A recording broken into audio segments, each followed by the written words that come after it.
അപ്പോൾ അതുകൊണ്ട് നമ്മൾ സമസ്തക്കാരോട് പറയുന്നത് വെച്ചാൽ ഇപ്പോൾ നിങ്ങൾക്ക് ഗോൾഡൻ ചാൻസ് കിട്ടിയിരിക്കുകയാണ്. സി എം മടവൂരിനെ എത്രയും വേഗം നിങ്ങൾ വിളിച്ച് സൗദി അറേബ്യക്കൊക്കെ പോയ സി എം മടവൂരിനെ ഏതായാലും കേരളത്തിൽ തന്നെ ആണല്ലോ മുമ്പേ കവറുള്ളത്. അപ്പോൾ ഏതായാലും മടവൂരിൽ കിടക്കുന്ന സി എം മടവൂർ ഇപ്പം കേരളത്തിൽ സഞ്ചരിക്കാൻ വലിയ പ്രയാസമൊന്നും ഉണ്ടാവില്ല തോന്നുന്നുണ്ട്. അതുകൊണ്ട് വേഗത്തിൽ നടത്തണം. യഥാർത്ഥത്തിൽ നമ്മൾ മനസ്സിലാക്കണമെന്ന് വെച്ചാൽ ഇവർ സമൂഹത്തെ എങ്ങോട്ടാണ് നയിക്കുക.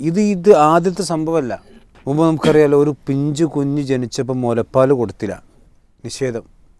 മുലപ്പാൽ നിഷേധിച്ചു. കാരണം എന്താ വെച്ചാൽ ഇന്ന തങ്ങൾ പറഞ്ഞിട്ടുണ്ട് പാലെടുക്കാൻ പാടില്ല. ഈ അടുത്ത പ്രദേശമായ കൊളത്തൂരിൽ നമുക്കൊരു മരിച്ച മയ്യത്ത് മറമാടാതെ ഏതെങ്കിലും ഒരാൾ മയ്യത്തിന് ജീവൻ കൊടുക്കുമെന്ന അന്ധവിശ്വാസത്തിൽ ആ മരിച്ച മയ്യത്ത് ചീഞ്ഞ് നാറുന്നവരെ അവിടെ വീട്ടിൽ വെച്ചു എന്ന് കണ്ടല്ലോ. ഇങ്ങനെ ഇത് ഒരു ഒറ്റപ്പെട്ട സംഭവമല്ല. ഇങ്ങനെ ഇസ്ലാം പഠിപ്പിക്കാത്ത അന്ധവിശ്വാസങ്ങളെ പ്രൊമോട്ട് ചെയ്യുകയും അത് വലിയ വിശ്വാസമായി അവതരിപ്പിക്കുകയും എന്നിട്ട് ആളുകളെ ചൂഷണം ചെയ്യുക, ഇതിൻ്റെ പേരിൽ പൈസ പിരിക്കുക, എന്നിട്ട് ഈ കള്ളക്കറാമത്ത് വിറ്റിട്ട് ഇപ്പം എന്തൊക്കെയാണ് സമൂഹത്തിലുള്ളത്. മടവൂരിൻ്റെ പേരിൽ യാസീൻ ഓതിയിട്ട് ഇതുപോലെ വെള്ളം മുന്നിൽ വെച്ചിട്ട് അത് കുടിക്കുക, ഓൺലൈനായിട്ട് ഊതുക, ആ ഊതിയ വെള്ളം ഇവിടുന്ന് കുടിക്കുക, ടി വിൻ്റെ മുമ്പിൽ വെച്ച് കുടിക്കുക. നമ്മളെ സംബന്ധിച്ചിടത്തോളം, മുജാഹിദീങ്ങളെ സംബന്ധിച്ചിടത്തോളം നമ്മൾ പറയുന്നു മടവൂരിന് ഒരു കറാമത്തുമില്ല, ഒരു കറാമത്തും അയക്കില്ല.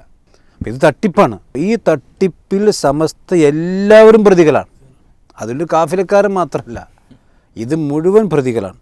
മാത്രമല്ല ഏർവാടി നടക്കണം എന്താണ്, ആളുകൾ ചികിത്സയിൽ തടയുക, എന്നിട്ട് കള്ളക്കറാമത്ത് ആളുകൾക്ക് പ്രചരിപ്പിക്കുക. യഥാർത്ഥത്തിൽ ഒരിക്കൽ കൂടി പറയുന്നു, ഇപ്പോൾ സമസ്തക്കാർക്ക് നല്ല അവസരമാണ് ഈ ലത്തീഫിയെ നിങ്ങൾ പറഞ്ഞതുപോലെ കേസ് ഒഴിവാക്കി കൊടുക്കുക. കേസ് ഒഴിവാക്കിയ കഥയും ഇതിൽ പറയുന്നുണ്ട്. ഇപ്പോൾ അത് സി എം മടവൂരിൻ്റെ വലിയൊരു കറാമത്ത് പറയുന്ന കൈക്കൂട്ടം എ.വി. ശംസുദ്ദീൻ മുസ്ലിയാർ എഴുതിയ പുസ്തകമാണ്.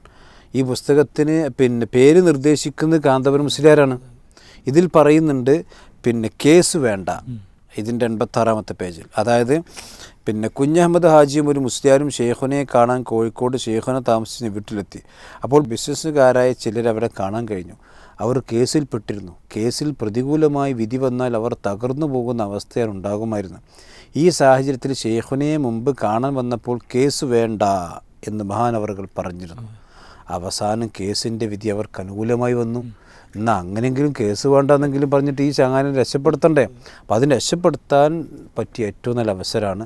അതുകൊണ്ട് മടവൂരുകാർ ഈ സി എം മടവൂർ മുരീദന്മാരൊക്കെ ഇടപെട്ടിട്ട് വേഗം ഒന്ന് ഇടപിടിച്ച് ആ സാധുവിനെ ഒന്ന് രക്ഷപ്പെടുത്തിക്കേണ്ട പരിശ്രമം. ഏത് ജാമ്യം കിട്ടുന്നതിന് മുമ്പ് രക്ഷപ്പെടുത്തണം. അതൊരു കണ്ടീഷൻ ഉണ്ട്.